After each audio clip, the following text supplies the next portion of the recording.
మనం పాకిస్తాన్ మీద చేసిన దాడి లేదా పాకిస్తాన్ మీద చేసిన యుద్ధం దాని పేరు ఆపరేషన్ సింధూర్ అని పెట్టాం. ఎందుకని పహల్గామ్లో మహిళల సింధూరాన్ని తుడుస్తూ మీ మోడీకి వెళ్ళి చెప్పుకో అన్నందుకు గాను ఆపరేషన్ సింధూర్ అని పేరు పెట్టి మరి వాళ్ళకి సంబంధించినటువంటి సింధూరాలు తుడిచేయగలిగాం.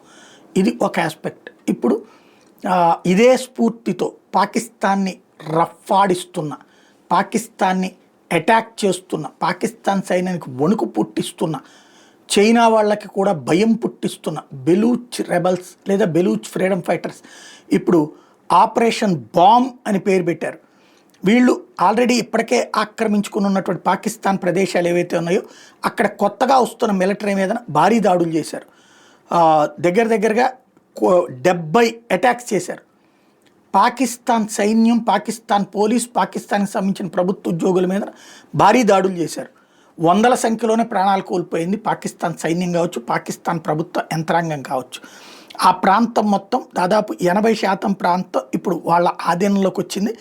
దీంతో పాకిస్తాన్ ఆర్మీ తాజాగా ఈ వ్యవహారానికి సంబంధించి ఎలా ముందుకెళ్ళాలి అన్నటువంటిది వాళ్ళ అధినాయకత్వాన్ని అడుగుతున్నటువంటి పరిస్థితి.